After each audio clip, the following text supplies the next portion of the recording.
Bonjour, il s'agit aujourd'hui de découvrir les conteneurs sur Elementor à l'aide d'un petit tutoriel.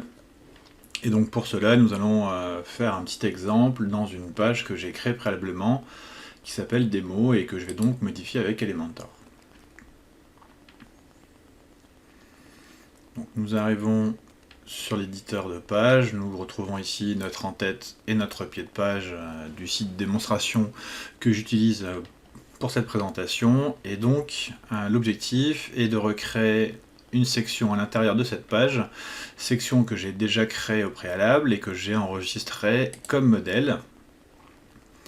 La possibilité sur Elementor d'enregistrer des modèles permettra de faire une section comme j'ai fait ici et de la réappliquer une fois qu'elle a été développée et mise en place sur plusieurs pages assez rapidement. Donc ici cela me permet de pouvoir insérer directement la section que j'avais créée sur une nouvelle page. Donc l'objectif va être de créer la section qui s'affiche ici avec ses différents éléments que nous allons pouvoir découvrir au fur et à mesure. Donc préalablement, nous allons donc nous déplacer en bas de la page et pouvoir ajouter les différents éléments qui vont nous permettre de constituer cette section. Avant tout, il faut en avoir un petit peu une idée concrète, à savoir ici, notre section se compose de deux lignes, que nous allons pouvoir retrouver ici, une première, la ligne blanche ici, et la deuxième, ligne LED, juste en dessous.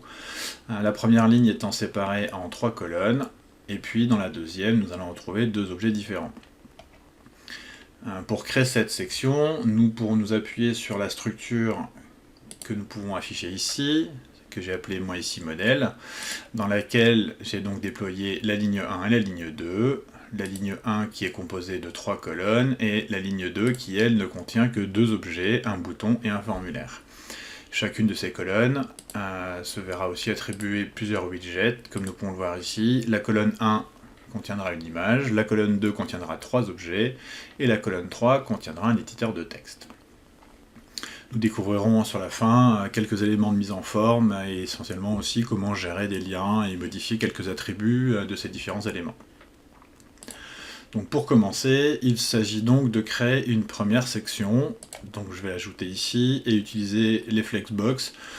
Personnellement, je n'utilise que les flexbox. Une fois qu'on a compris leur fonctionnement, c'est beaucoup plus utile et permet d'aller beaucoup plus loin que l'utilisation des grilles. Et je vais commencer donc par faire une flexbox, ayant deux lignes qui vont se mettre l'une en dessous de l'autre. Je vais donc choisir un alignement vertical. Donc cette première section apparaît ici, et je vais pouvoir la sélectionner, et pour des questions de repérage dans un premier temps, je vais lui attribuer une couleur de fond, qui va être ici du rouge. Donc nous avons créé une première section qui est rouge ici pour l'instant. On pourrait, dans la mise en page, lui attribuer une hauteur définie, minimum, mais pour l'instant je vais laisser en l'état. Le contenu va lui-même déterminer la hauteur d'affichage. Lorsqu'on travaille sur un Elementor avec les flexbox, il est vraiment intéressant de très rapidement prendre de bonnes habitudes dans la structure que je vais faire afficher ici. Donc je vais pouvoir replier le modèle de tout à l'heure. Je me trouve cette fois-ci dans mon conteneur que je viens de créer et que je vais pouvoir renommer grâce à un double clic, et je vais par exemple appeler celui-ci démo. Donc ma section à présent s'appelle démo. Quelques petites vérifications avant de commencer. Cette première section est bien une flexbox, et je vais dès le départ lui mettre une pleine largeur afin qu'elle occupe la totalité de l'écran, donc 100% de la largeur de l'écran. Dans cette flexbox, je vais directement ajouter mes deux lignes. Donc avec un clic droit, je vais pouvoir directement ajouter un nouveau conteneur.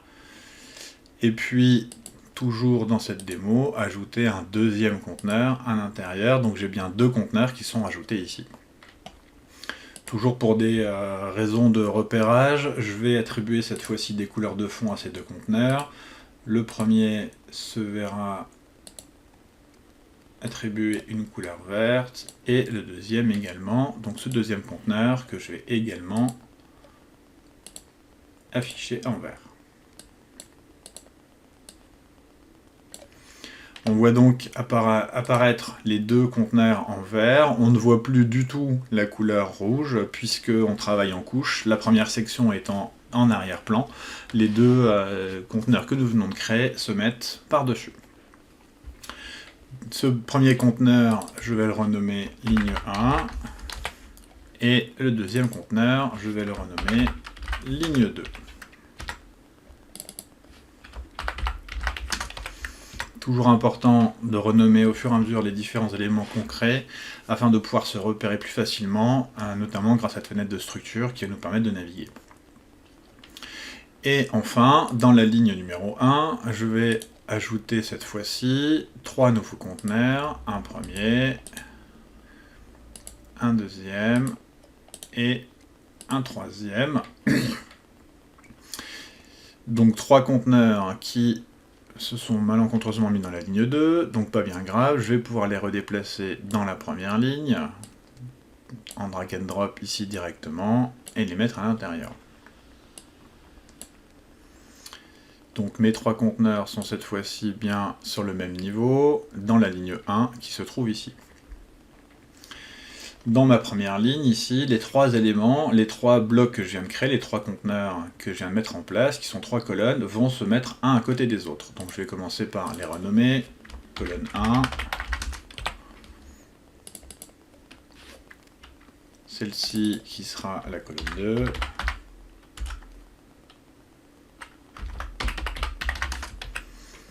Et le dernier qui sera la colonne 3.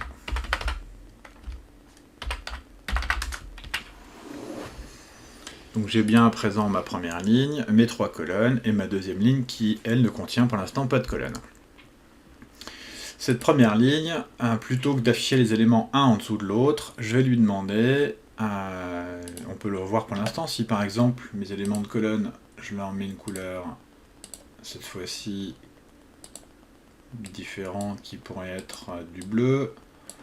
Alors je vais copier la couleur pour avoir la même à chaque fois.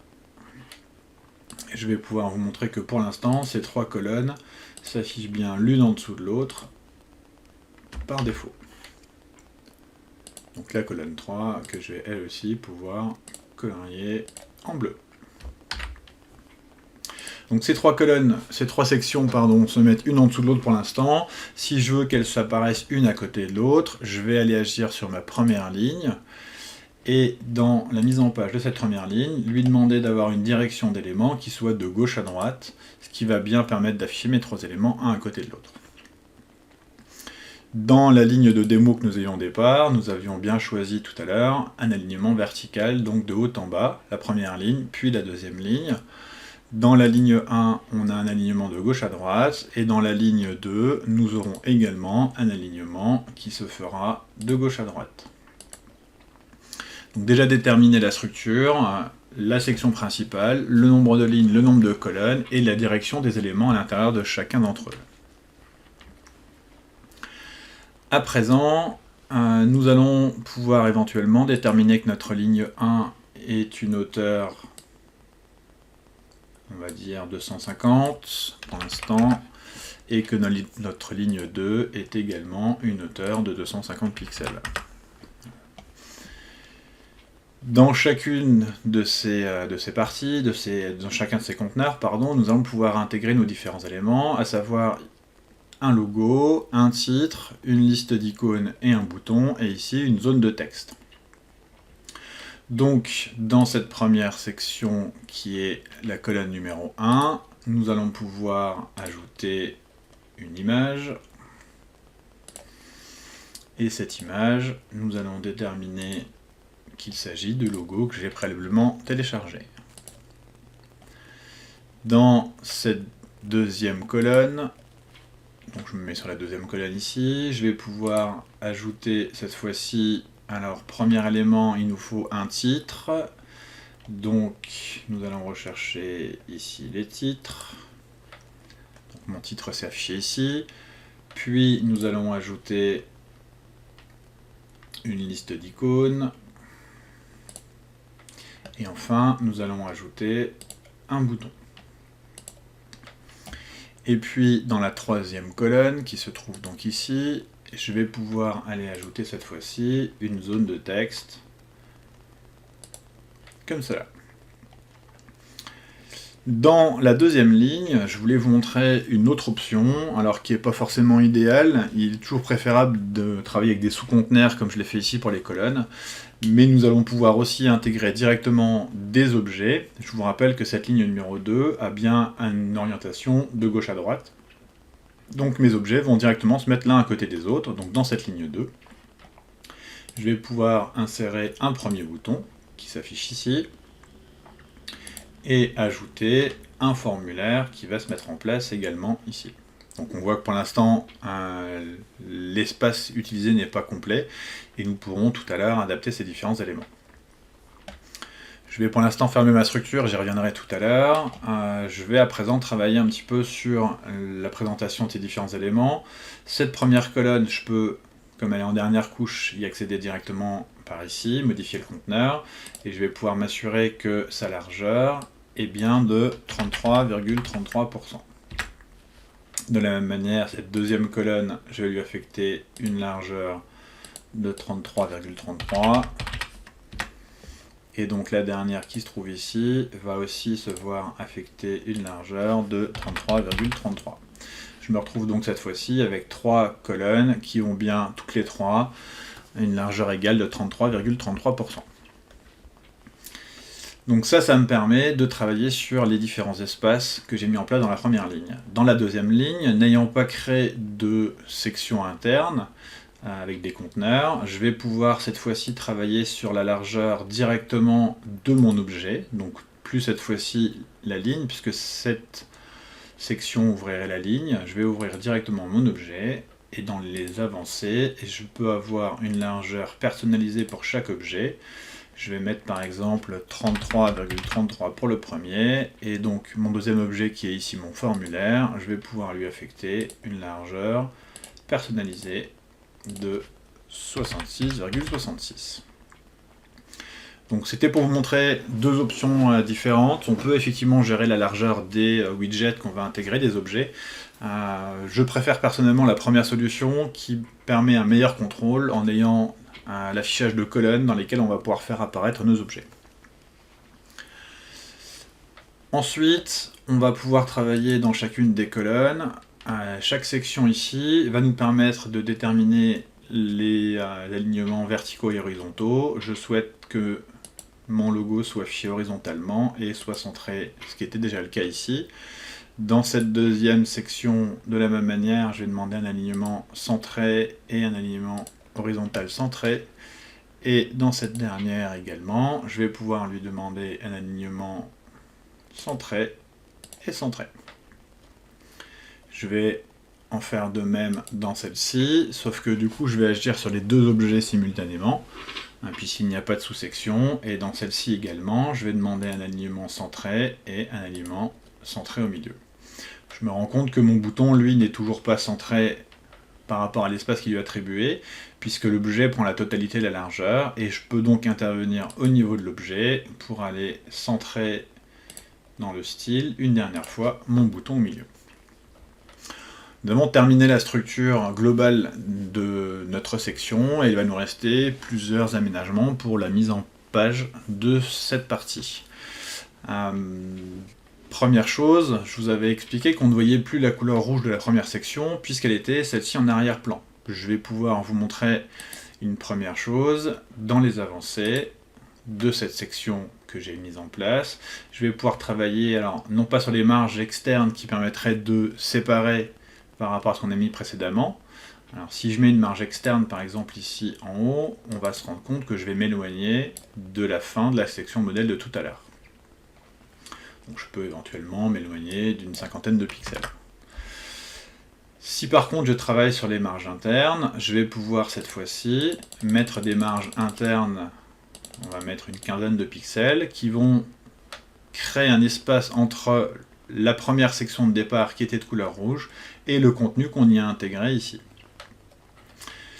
De la même manière, je pourrais agir sur cette deuxième ligne et mettre en place des marges internes qui permettraient de voir les éléments qui s'y trouvaient.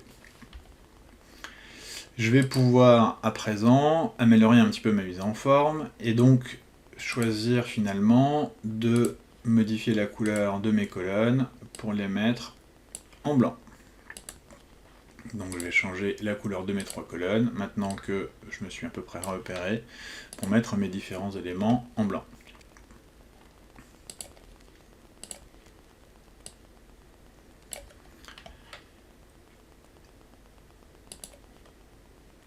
Je vais pouvoir faire de la même manière cette deuxième ligne et la basculer elle aussi directement dans une couleur qui serait le blanc. Donc on commence petit à petit à se rapprocher des différents éléments qui sont ici.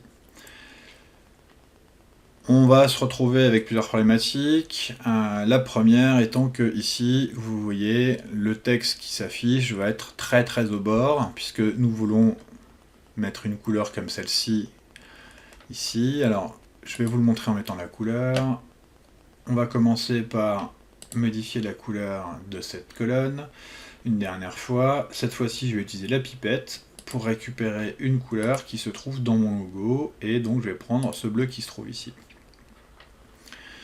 Je me rends compte que le texte ici touche le bord, et donc dans cette même colonne, dans les avancées, je vais pouvoir travailler sur les marges internes de la colonne. Je vais mettre que des marges à gauche et à droite, et je vais mettre une marge en pourcentage, 1% à gauche et 1% à droite. Donc cela me permet d'espacer un petit peu mon contenu. Une autre problématique que nous remarquons, c'est que les 3 objets listés l'un en dessous de l'autre dans la deuxième colonne se touchent et sont trop proches. Alors, plusieurs possibilités. Nous pourrions effectivement sur chacun de ces objets, dans les avancées, travailler sur les marges externes ou internes. Externes, les objets se repousseraient. En interne, on éloignerait le contenu de l'objet avec le bord de l'espace qu'il occupe. Une troisième possibilité reviendrait à travailler d'un seul coup dans la colonne en entier et de pouvoir travailler ici sur l'écart. L'écart qui va être mis entre chaque ligne et chaque colonne de la section, donc ici entre mes 3 lignes, 1, 2 et 3.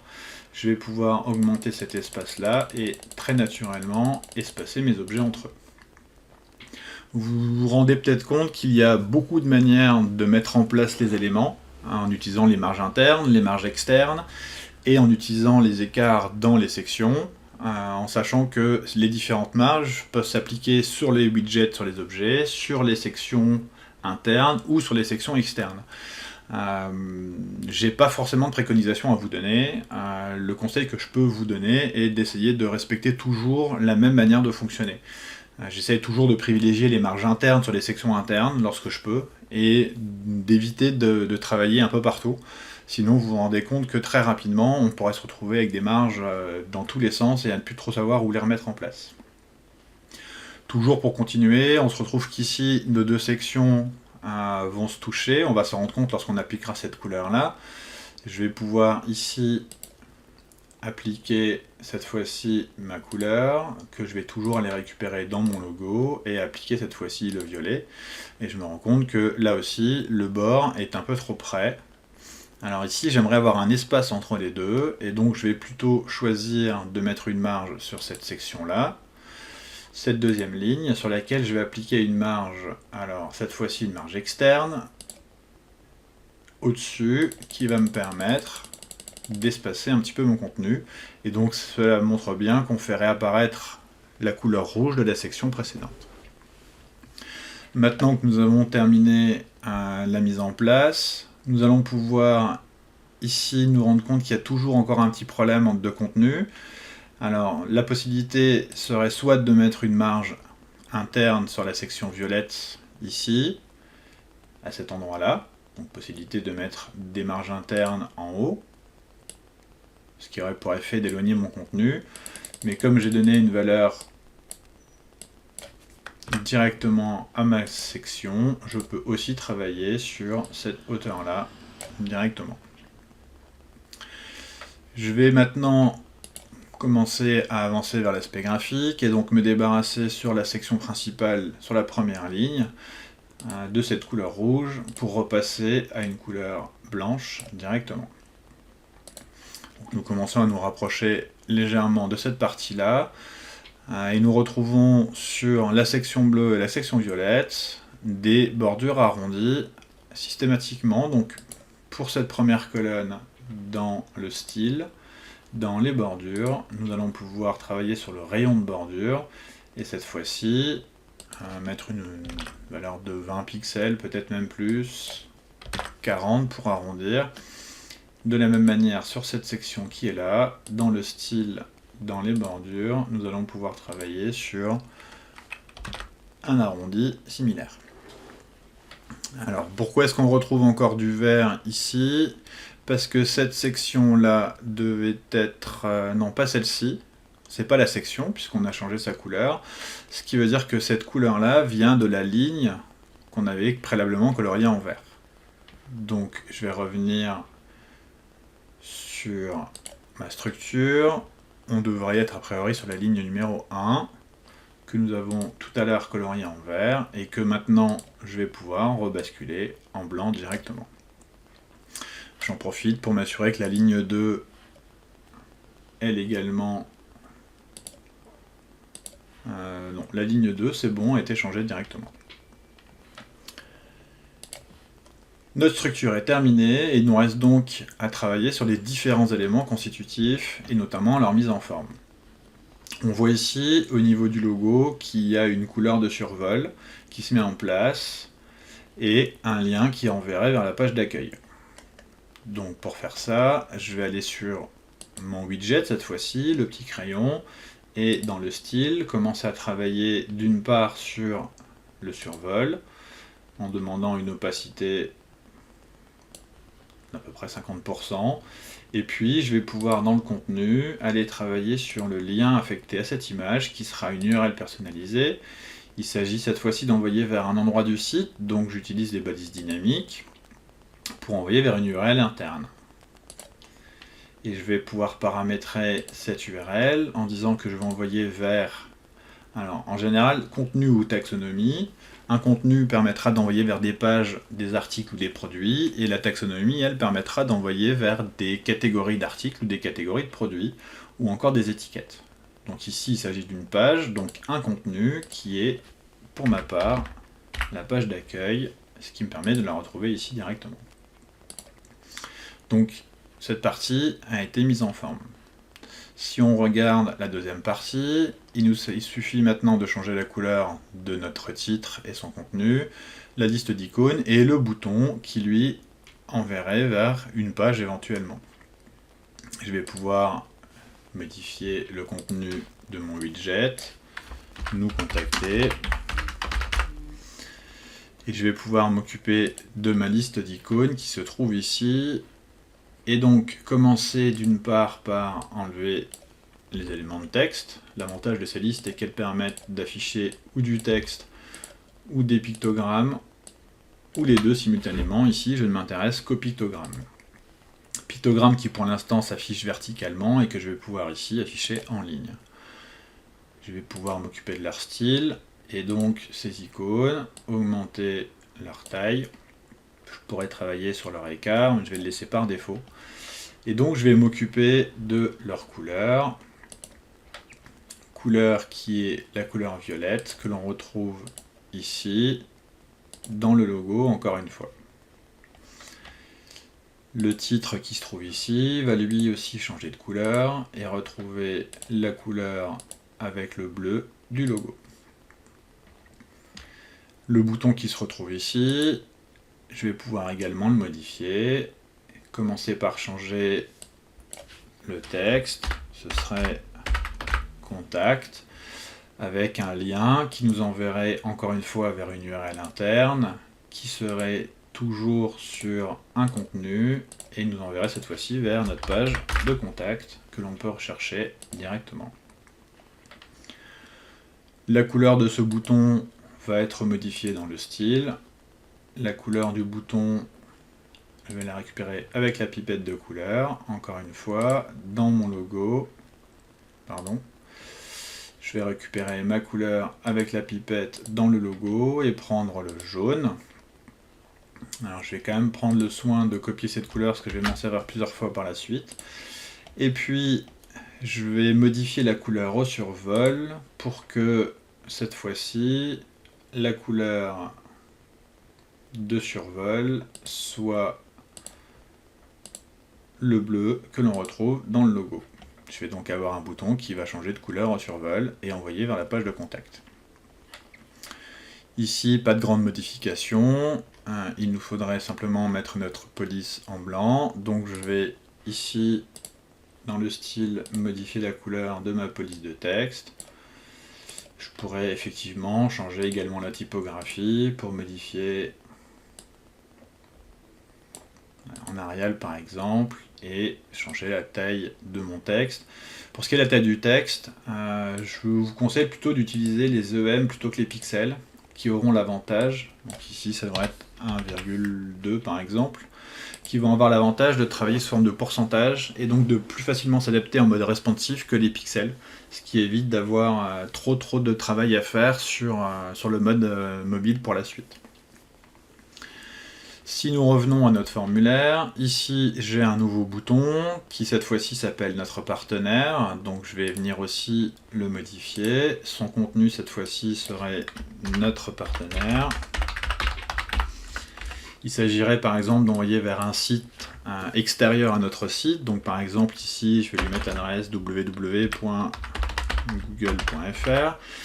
Sauf que ce site étant externe au nôtre, il va falloir au préalable modifier le lien pour lui demander cette fois-ci d'aller dans une nouvelle fenêtre. L'objectif étant de conserver l'utilisateur sur notre site à nous et de lui proposer les sites extérieurs dans un autre onglet systématiquement. Le style de ce bouton, nous allons en termes de couleur ici remettre le jaune de tout à l'heure que j'avais, le jaune orange que j'avais copié-collé, et puis nous allons modifier la couleur au survol pour faire comme sur le précédent bouton et lui demander avec la pipette de récupérer le bleu que nous avions ici. Donc notre bouton va également changer de couleur au survol. Et puis il nous resterait à travailler sur notre formulaire. Alors ce formulaire, vous avez vu que pour l'instant il prend la totalité de l'espace disponible, alors que ici je l'avais réduit. De la même manière qu'on l'a fait préalablement, on va pouvoir sur ce formulaire venir modifier le widget, et dans les marges internes, alors je vais travailler sur du pourcentage par exemple, venir lui affecter des marges uniquement à gauche et à droite de 20% par exemple. Bon, ça doit être à peu près ça, peut-être que j'avais fait un peu plus, 25 je pense. Et voilà. Je vais toujours pouvoir modifier ce formulaire. Donc j'ai différents champs qui sont affichés ici, mais je vais surtout masquer les libellés. D'une manière plus moderne, on évite d'avoir un doublon, puisque de toute façon, les valeurs sont écrites dans les cellules. Et je vais pouvoir modifier le style de mon bouton pour lui demander de le mettre en version sans trait. Bouton pour lequel je vais également changer la couleur classique et la couleur au survol, que je vais encore une fois récupérer directement ici. Donc on peut constater que là aussi, tout se met en place correctement. Si nous regardons bien, par rapport au modèle précédent, j'ai encore cette bordure ici, utilisée avec le rose du logo, que j'avais mise en place, que je ne retrouve toujours pas ici. Donc bordure qui a été mise de la manière suivante, bordure qui a été mise sur la section principale, la première ligne, que nous avons créée. Donc section que je peux retrouver ici. Encore une fois, pour les objets qui ne seraient pas accessibles, je peux y accéder systématiquement en utilisant ma structure, ici démo. Je pourrais lui demander d'aller directement sur démo, de la même manière que je peux le retrouver ici. Je vais pouvoir ici aller travailler sur les bordures, demander un type de bordure solide. Donc vous voyez, il s'affiche ici systématiquement. Bordure pour laquelle je vais pouvoir déterminer une largeur. Alors je ne la veux pas tout autour, je la veux uniquement en bas, et je vais mettre par exemple une bordure de 6 pixels ici, peut-être un peu plus pour être cohérent avec le modèle.